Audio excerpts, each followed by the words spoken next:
Assalamualaikum warahmatullahi wabarakatuh. Sekarang kita akan mulai proses menjahit celananya.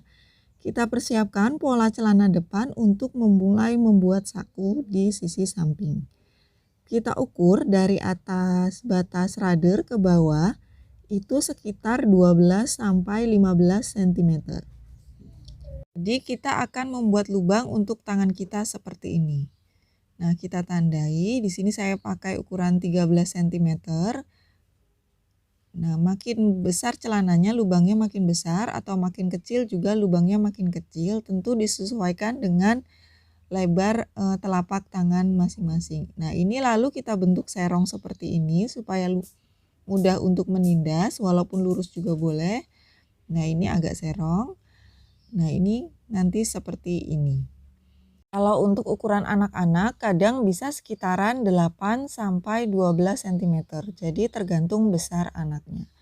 Ini lalu kita gambar kedua sisi pola depan sebelah kiri dan pola depan sebelah kanan. Kita gambar batas sakunya.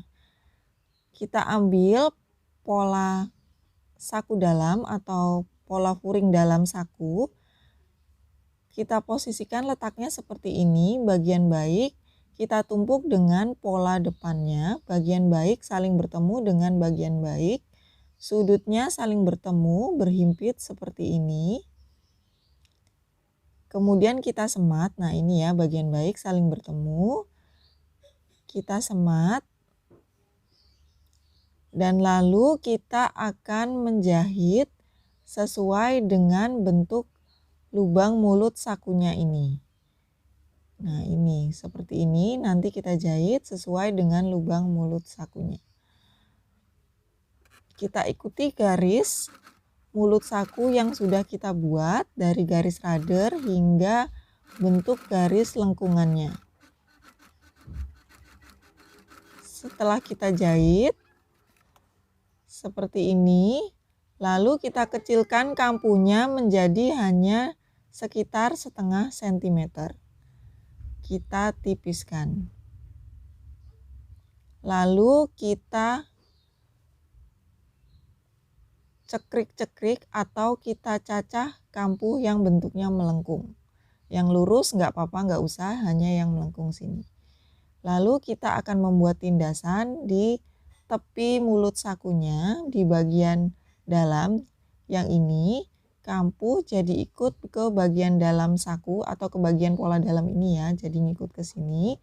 Dan kita akan tindas di bagian pola sakunya hingga kampuhnya juga ikut tertindas. Tindas kecil sekitar 2 mm. Nah, begini hasilnya. Lalu ini kita lipat, kita arahkan pola saku ke dalam. Kita bantu dengan setrikaan supaya rapi. Nah, ini tadi hasil kerjaan tindasan kita tadi. Kita letakkan sakunya ke arah dalam seperti ini, furing sakunya. Nah, bentuk mulut sakunya jadi melengkung sesuai dengan garis yang sudah kita buat.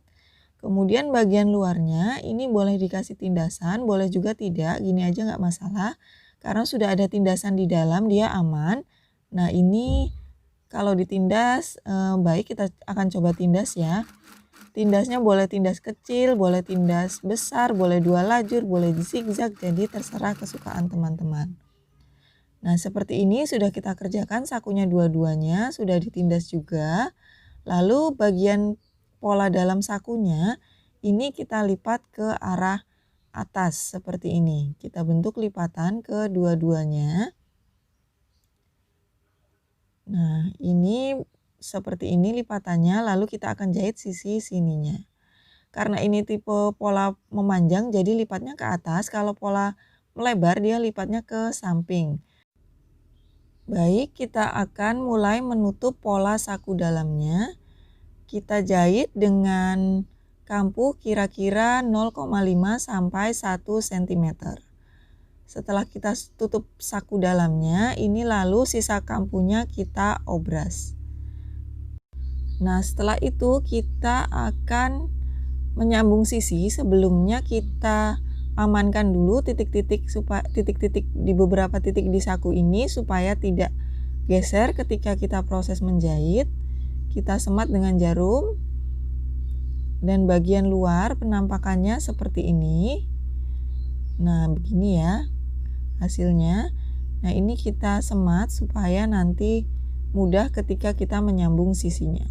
Kita akan mulai menyambung sisi bagian luar. Kita ambil pola belakang, kita tumpuk pada pola depan dengan bagian baik saling menghadap bagian baik. Seperti ini, sisinya ini kita semat dan kita satukan dengan jarum. Nah, ketika kita menindas, ini jangan lupa bibir sakunya jangan sampai ikut tertindas. Jadi pola belakang menyatu dengan pola furing sakunya. Furing sakunya ya, jadi mulutnya ini jangan sampai ikut tertindas. Kita semat di sepanjang pola sakunya.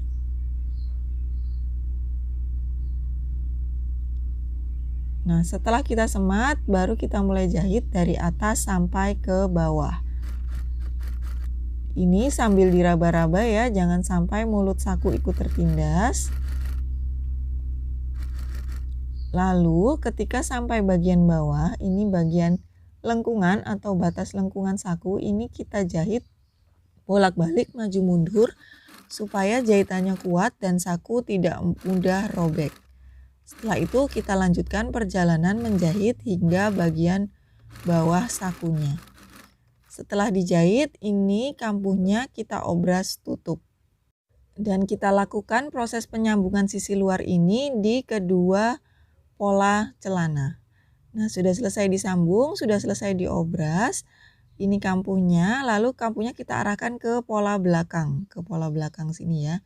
Ini pola celana bagian depan, area depan.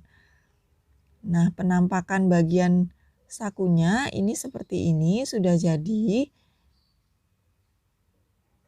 Ini hasil mulut sakunya, ini sambungan pola celananya. Kelihatan ya, ini sambungannya. Dan ini tangan kita nanti masuk seperti ini. Nah, sudah cukup bagian mulut sakunya. Keluar masuk, tangan bebas. Lalu setelah itu kita akan mulai menyambung sisi dalam celana. Nah, ini sisi dalam celana kita sambungkan seperti ini. Kita semat dari atas hingga ke bawah. Setelah kita semat, lalu ini kita jahit.